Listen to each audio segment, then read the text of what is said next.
नाही पण शेवटी फिगर काढलं त्याच्यामुळे तिला मला चलते का म्हणून ती आली. तर मी भीतभीतच काढलं, म्हणलं हिचे रिॲक्शन काय राहते, पण थँक गॉड तिने सगळं चालवून घेतलं आणि तिला फायदा होईल त्याचा अशी मला आशा आहे. आवडलं मला. आणि पुढे पण एखादं शिबिर ती अटेंड करेल. मी पण चांगल्या वातावरणात दिवसाचं शिबिर अटेंड करायची माझी पण इच्छा आहे. मी पण तर धन्यवाद. आणि साहेबांचं धन्यवाद, मॅडमचा फार, आणि स्नेहल पण भरपूर आम्हाला गोष्टी सांगितल्या ज्या उपयुक्त आहे आमच्यासाठी. नमस्कार, मी भीमराव उत्तमराव आठवड, बदलापूर जिल्हा ठाणे येथील आहे. मी इथे स्वतःहून आलेलो नाही, मला पाठवलेलं आहे. मला चहा पिण्याची खूप आवड होती आणि आहे. उठलं की पहिला हा पाहिजे, त्याच्याशिवाय दिवस चांगला जात नाही असं माझं म्हणणं आहे.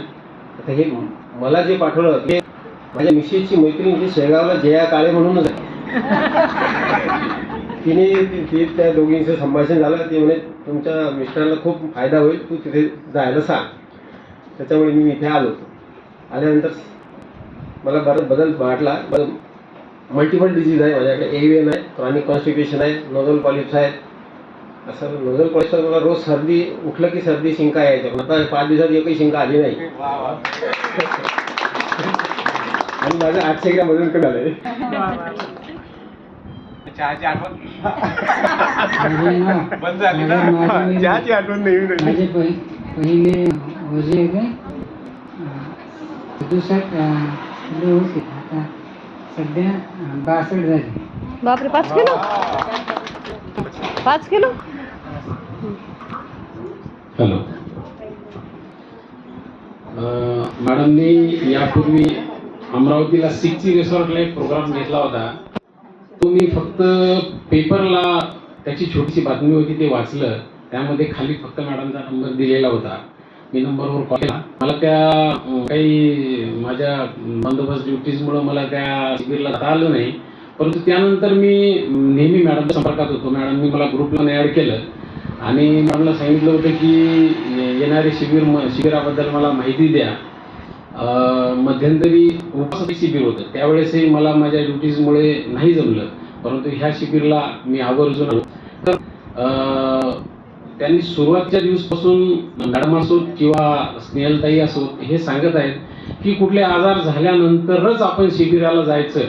हे मला तरी थोडंसं चुकीचं वाटतं.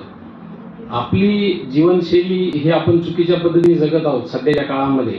त्यामुळे किमान आपली जीवनशैली सुधारण्यासाठी आपल्या काही चांगल्या आध्यात्मिक गोष्टींची आपल्याला सांगड घालता यावी, चांगल्या लोकांची आपली संगत होईल, यासाठी पण आपण अशी शिबिर स्वतःहून येऊन उत्स्फूर्तपणे करायला पाहिजे.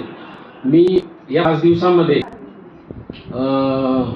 म्हणजे थोडंसं राहण्याचं वातावरण, राहण्याच्या बाबतीतला जर सोडला तर बाकी एवढी गरमी असून पण, एवढ्या गरमीत या टीनच्या शेडमध्ये पण खूप सगळ्यांसोबत ॲडजस्ट करून घेतलं. सगळेजण नवीन असूनही सगळ्यांशी म्हणजे एक फॅमिली मेंबरसारखी चांगली ओळख झाली. इथलं शिकवायचं खरोखर कौशल्य जया मॅडमकडे. अशा पद्धतीने आपण क्रिकेटमध्ये जे हातनमौला खिलाडी म्हणतो, हर उन्नरी, असं सगळ्या बाबतीतलं नॉलेज त्यांच्याकडे आहे. ते एकदम चांगल्या पद्धतीनं हँडल करू शकतात. कोणत्याही म्हणजे वेगवेगळ्या प्रकारचे लोक येतात, प्रत्येकाला ते हँडल करतात. त्याचप्रमाणे स्नेहलताईंनी योगा आणि इतर बाबतीतली जी माहिती दिली तीही आपल्या जीवनशैलीसाठी खूप उपयुक्त आहे. त्याचबरोबर आपण एखादा पिक्चर बघतो, पिक्चरमध्ये समोर असणारे कलाकार आपल्याला दिसतात, जसं की त्यामध्ये जया मॅडम आहेत आणि स्नेहलताई आहेत.